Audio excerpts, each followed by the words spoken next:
One of the first things we want to talk about is the fact that we've really been working on reestablishing our brand. And we just recently announced and released our brand new website, ruckusnetworks.com. We're sort of bringing all that stuff back. And so this is our first foray, be like, hey, everybody, guess what? We've done this. We now have a dedicated website, a URL. It's nice and easy to remember, ruckusnetworks.com. The other thing that we're doing here is I'm going to announce a brand new AP again. We're announcing the R1837841. That's, yeah, they're, hey, none of my bosses are crying. So, all right, that went really well. No, we are not doing that AP. What we have been working on, though, is a bunch of other innovations across our entire portfolio. And we were really excited to come here and bring this to you today. And hopefully you'll kind of come along with the ride for us and enjoy this. First off, we're going to talk about some Wi-Fi innovations that we've been working on. 6E, 7, 6 gigahertz, AFC. And really, how does the AFC stuff and how does this all tie together with Wi-Fi going forward into the future? The second one we're going to talk about is AI. And then we're going to talk about some AI again. And we're going to talk about more AI. I'm ready. You gave your dog away. And so, and how we can use that to simplify our IT. And next, we're going to talk about AI. Again, I know.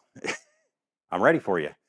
And IoT stuff and some use cases. And so we're excited about that. And finally, we're going to talk about some new innovation stuff that we've been working on that's going to be fairly new here with innovating at the edge. So my name is Jim Palmer. I'm a senior product solutions architect, apparently, at RUCKUS Networks. And I'm a good Wi-Fi guy. And if you want to get a hold of me, the best way to do it is on Twitter, Wireless Jim P. And my famous sticker. Thank you, Sam. Hopefully in about 6 months, you're going to give me a quarter. I will. So last time we didn't really talk about our Wi-Fi stuff very much. And we heard that. And there were some people that reached out and said, hey, you guys are a Wi-Fi company. You really kind of avoided that. So we said, you know what? This year we're going to take it on head first. We're going to dive right in. And we're start with our controller platforms we've been working on. We have a controller list, which is Ruckus Unleashed. I think a lot of you know about that. And recently we've come out with some advancements to that allow us to support up to 120 APs per Ruckus through Unleashed cluster, 8 switches. And we can actually now set a dedicated AP to act as the controller. What that means is the zone director that everybody knows Ruckus about and has loved dearly for decades has now been retired, and that's been sort of replaced by the Unleashed. Sam? Okay. Next, we have our subscription model, which is Ruckus Cloud. It's an AI-driven, converged network controller with unified management and assurance and flexible subscription. The last controller platform that I actually like the best is the public or private cloud, wait a second. There's a smudge here. Let me fix that. Okay. There you go. The on-premises appliance. I get coffee, which is the Ruckus Smart Zone. I love this thing because it's so flexible. You can do lots of things. There's 4 different versions based on the requirements that you have. It's appliance or virtual, private or public cloud, and you can go what we call our medium scale or our uber large hyperscale size, which supports up to, with clustering, up to 60,000 APs and like 380,000 clients.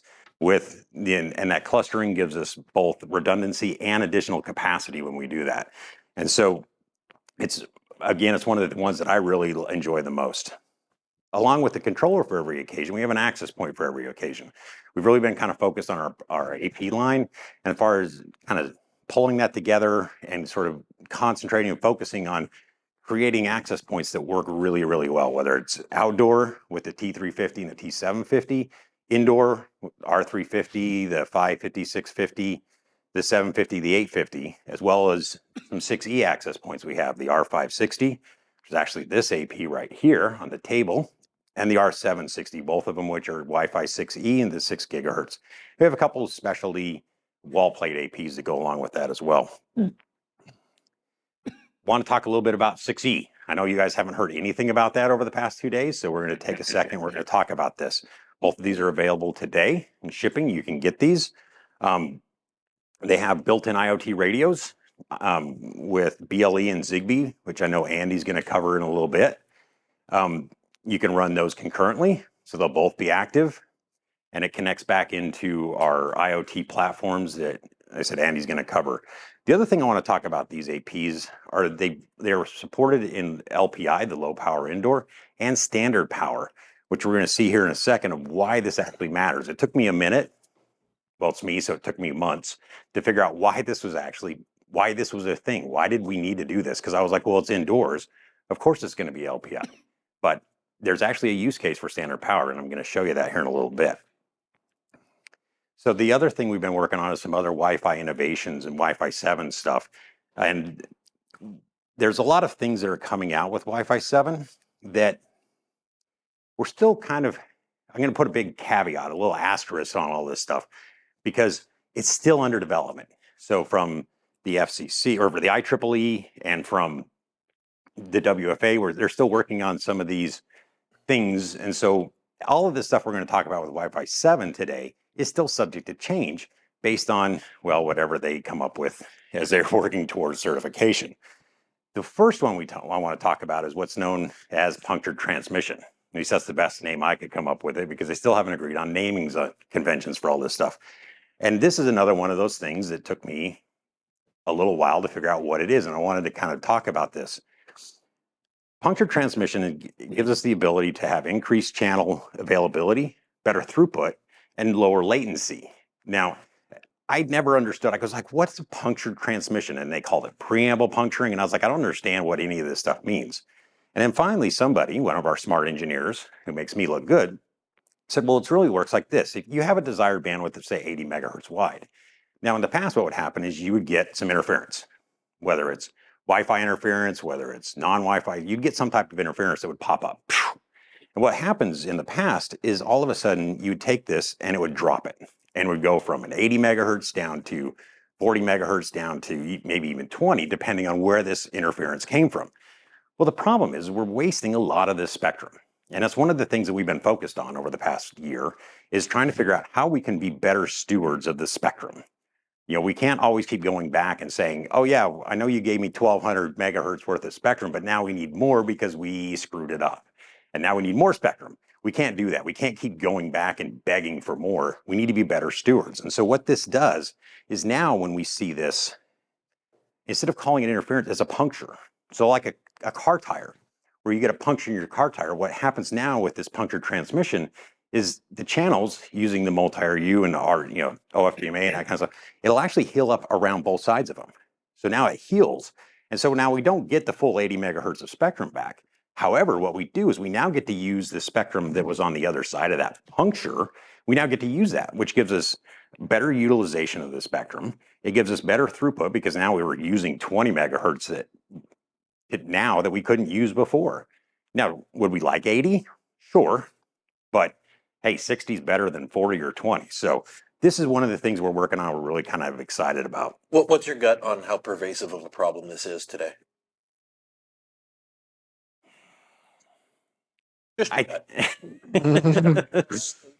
I've seen, I think it is a problem, because we see a lot of these, especially with IoT moving into the 5 gigahertz space. And then, especially when we look at 2.4, we have to remember Wi-Fi 7 isn't just a 6 gigahertz thing. Wi-Fi 7 is going to be across all 3 bands. So from that perspective, you start talking about, IoT stuff, you start talking about Bluetooth, we have all these interferers. But is puncturing going to be in 20 megahertz chunks, or is it going to be at a fidelity where we can, where a Bluetooth energy spike can puncture and then we reclaim the rest of that energy? Or TBD? I would say, I'm going to say TBD. I hate saying TBD. I hate saying that, but it's still one of those things where, we think we know how it's going to work.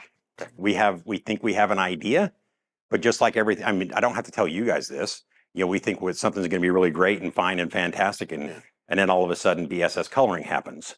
So or doesn't, or OFDMA, or any number of other things. So it's one of those things where, and again, a lot of this really comes down to, and I might have to give you a quarterback, it depends. It's one of those things where I think it has a use case. We'll have to see. We'll have to wait and see. The next one I want to talk about is multi-link operation. Now, this has been very much talked about within the Wi-Fi community. And yes, there's going to be a thing. There's multiple different ways it can run. Some of them I've heard the most about is link redundancy, link aggregation, and link selection. Now these improves resiliency with link redundancy, saying, hey, we're going to send the same stream over 2 different radio links, so we know that one of them gets through. We're going to bond them together like a lag port on a switch, or we're going to do link selection, where it's like, hey, we're going to pick one way or the other. And we at Ruckus have an idea, and it really comes down to how these things actually work at a radio level. Now, those of you who know me know that I am a radio guy. I love radios, and it's something that made sense to me as soon as it was explained. You have, hey, we have 2 radio transmitters. We're going to fire them up at the same time. One's going to do transmit, one's going to do receive. We're going to pick bands. We're going to do all this cool stuff. But there's actually a radio thing, and it has to do with these little squirrely things right here. From a radio perspective, there's a penalty that we pay. In Wi-Fi, we don't get anything for free. There's a penalty we pay when we say, hey, we're going to fire up a transmitter here. We're going to fire up a second transmitter. We're going to put them really close together. The problem is when you try to do that and you don't have enough separation in the spectrum from the frequency of what channels you pick, you have to add in additional filtering, which means that what we've seen is within these little squirrelies, a 1 to 2 dB hit when we've tried to run these things concurrently. So what we're leaning towards, to head off Sam's next question, what we're leaning towards with this one is the idea of link selection. Now, I really love this because what it means is now our client devices are actually starting to pay attention about what link actually is the best. Which one is going to work best for me, which, well, improves the resiliency because I have a much better chance of getting my data through. It improves throughput because now I'm cutting down the amount of retries on my channel. So we at Ruckus are sort of thinking that, hey, you know what? When we start seeing this, we're probably going to see link selection as going to be the primary operation, and that trying to do aggregation at 5 and 6 gigahertz to run 80 bajillion gigabits per second is probably not going to happen. There's always the corner cases, but that's one of the ones we're looking at. This one, we have a whole section about quality of experience, quality of everything. This is my least favorite slide because this is all gobbledygook. And when I tried to talk to our representatives who work for work with the IEEE and all of our standards guys, and I said, hey, I want to make sure I'm using the right terminology at Mobility Field Day. And they went, yeah, so do we. We want to know what that is because no one can figure it out. It's like word salad thrown against the wall. And this is something that I've heard. And so I was like, let me talk about it real quick. But the idea here is that, we're going to be able to reserve at a very high level. The idea is we're going to be able to reserve time in the future of when I get to transmit, which is great for a VoIP call because I have to transmit every so many milliseconds to keep my voice call alive. So I'm going to reserve that time off into the future, and I'm going to be able to continue to do all this other stuff. And that works great in theory until somebody says, never mind, I'm going to go ahead and just do it. I'm going to ignore what you want to do, and I'm going to do my own thing because, that never happens. And so this is one of those things where it's like, may happen, may not. But wanted to talk about it, wanted to bring it to your attention and be like, yes, this is probably more marketing bosses, close your ears. It's probably more of a marketing thing and an actual technical thing, but we're seeing people talk about it. The last thing we're going to talk about with Wi-Fi 7 is some of the actual technical requirements to get to the extremely high throughput name that's been assigned to this one. 4K QAM, 16 spatial streams, and 320 megahertz wide channels. That's how we get to 87 bajillion gigabits per second or whatever the number is, which is really kind of again, it's another marketing thing and it's something that we've recognized. And so what we've started to do is we've actually come up with a table and said, yeah, if you have the max speed with the max number of spatial streams and you have an RF environment that's crystal clear and clean, and you can get an SNR of 87, then you're going to get 46.4 gigabits per second. But in the real world, you're not going to get that. So we've come up with a term we call good put, because in reality, how many times are you going to see a 16 spatial stream client? Anybody? I'm the only. Okay, we'll probably look at 1 to 2, and so even then, the best we're going to probably see here is 5.8, and that's assuming you get to 320. But we can only get to 320 if we're using 6 gigahertz, which brings us to some big elephant in the room, I guess, which is, well, how do we run 320 megahertz wide channels? It's very special. It's a special use case. And then, in order to make it really work, you really need standard power. Now, in order to do standard power, you need an AFC. And Commscope has provided RUCKUS with an AFC. It's called ComSearch AFC. Now, this is really kind of important. And so I'm going to go back into history a little bit. And we're going to go back to when I was born in 1975. Jim is born. Now, in celebration of Jim being born, there was a company founded called ComSearch. Now, ComSearch was founded in order to address microwave spectrum management and be a steward of the spectrum at 6 gigahertz and higher for doing point-to-point microwave links. So you can thank me for this. Now, in 2003, Andrew Corporation acquired Allen Telecom, which at this point had purchased ComScope or ComSearch. Now, if you've talked to me in the past, you probably heard me talk about Andrew. I'm a huge fan of Andrew. I've been using Andrew since the mid-90s. Fantastic company, makes great outdoor wireless stuff. And so when this happened, ComSearch is now partnering with the company that makes the outdoor microwave dishes, which is good. Because when ComScope acquired Andrew Corporation in 2007, then it brings that along with it. Now, to celebrate this, and because I'm slow, it took me 4 years after this happened for me to start doing Wi-Fi. So now that I'm starting to do Wi-Fi in 2011, now we can jump forward to when RUCKUS Networks joins ComScope in 2019, which now means that ComSearch is a sister company to RUCKUS, which is handy when the 6 gigahertz spectrum is released in 2020. So now we have 6 gigahertz, we have RUCKUS, we have ComSearch. And then in 2023, today, we now need an AFC. So in order to do standard power and outdoor stuff, we need an AFC, which is kind of handy because, well, it turns out ComSearch has been doing this for 46 years in coordinating outdoor wireless. If you heard my presentation at a conference earlier this year, I said, unlicensed does not mean unregulated or uncoordinated. We have to have this coordination, which is what ComSearch was founded on to doing. And so when we take this stuff and we look at it in real world, what ends up happening is an AFC is required, at least in the United States, to use the FCC ULS database, Universal Licensing System database. And this is a database that's maintained by the federal government, which is about as good as you can expect a federal government database to be. And so what happens is when they coordinate these things and they put them in, they go, hey, we're going to put this link in. Bam, they put the link in 20 years ago. And they go, this is where we're using these antennas, we're doing all this other stuff.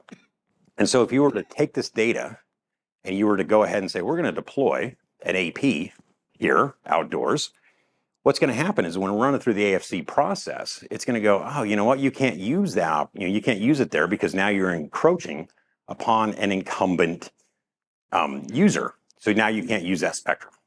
However, what they don't know and what they don't realize is that, well, that dish, that link had been in for many, many years. Well, they've upgraded that dish because there was a tree that grew up. There was a tree that grew and it's like, oh, now we're encroaching on the Fresnel zone. So now we have to change our dish. Maybe we need more throughput on it, so we put in a higher gain dish. So they go back to the leading manufacturer in outdoor wireless, which is Andrew, and they say, hey, we need a new dish. And so Andrew goes, cool, we'll sell it to you, because that's what we do. We sell dishes, we sell outdoor wireless. So what ends up happening is in reality, it's not this low power, wide beam width antenna that's using. It's actually a very narrow beam width. And so when you run it through an AFC database that doesn't use just the FCC database, but it actually uses the FCC database along with ComSearch, and ComSearch says, hey, we know that Andrew sold it. We know what's in there. We know what's going on. Now when you run it through, hey, the operation is allowed, which means that now we can use better efficient utilization of the 6 gigahertz spectrum so that, we can actually start doing, we can go, hey, you know what, we can use 320 megahertz here. Not that you'd want to, but you could. And so this is where this comes from. Now the AFC database, the AFC systems, and they're all pretty much similar, look something kind of similar like this. You have your access points, your controllers, and then you have the whole system that does all the coordination. And then sitting there on the bottom, you see the FCC database, the ULS. Now, ComSearch is the one that actually has this ability to bring in their own database, their own proprietary database that's being cared for and fed for the past 46 years. And we can say, hey, you know what? This actually is what's happening in the real world, not just what we think is happening from a database from 15, 20 years ago. Out of all these links, how many of them are using Andrew antennas? So how much of the market are you actually covering with your own database? So what I could tell you is not set in, it's not something that I got from the Andrew people. Mm-hmm. They don't let me talk to them because then we don't stop talking. But from a anecdotal evidence, I mean, just by paying attention to this kind of stuff, it's about 70% of the market uses Andrew. Andrew is one of the primary vendors when it comes to outdoor wireless, whether it's cell towers, whether it's point-to-point, whether it's two-way radio, whether it's any of this stuff. Andrew is the premier and the primary, sort of provider for that. We sell, not we, but Andrew, our sister company, sells the majority of the outdoor wireless. When you start talking, especially at the carrier grade and some of those really high-end stuff, that's what Andrew specializes in. And as a follow-up question, because you've obviously, Andrew has installed it some time ago, and those sites could have been updated with a competitor. So how do you make sure that it's still valid information? It's still a best effort. I mean, there's always room for human error. There's always room for that kind of stuff. Okay. And to where that becomes, their potential always exists.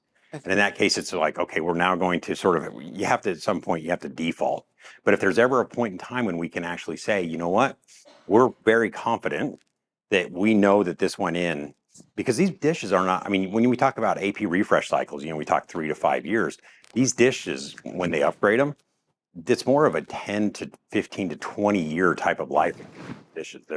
It's a very fixed type of idea. It's not upgraded very often, simply because the cost of doing these upgrades is pretty intense. So again, it's one of those things where we do the best you can and we really try. But if we're not certain, then we will go ahead and you have to kind of default back. But what I want to do now is I want to spend a little bit of time and go over a little demo of this.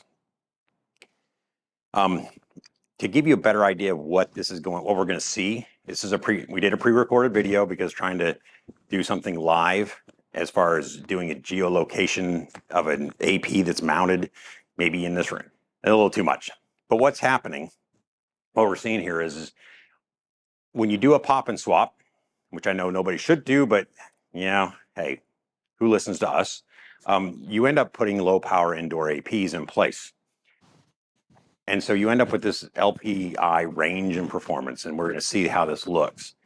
So RUCKUS has an app that was going to be part of the RUCKUS AFC system. And what you do is you go and you geolocate and you set coordinates for anchor APs. And those anchor APs, then we'll talk to the other ones, and we get a pretty good idea of where everything is.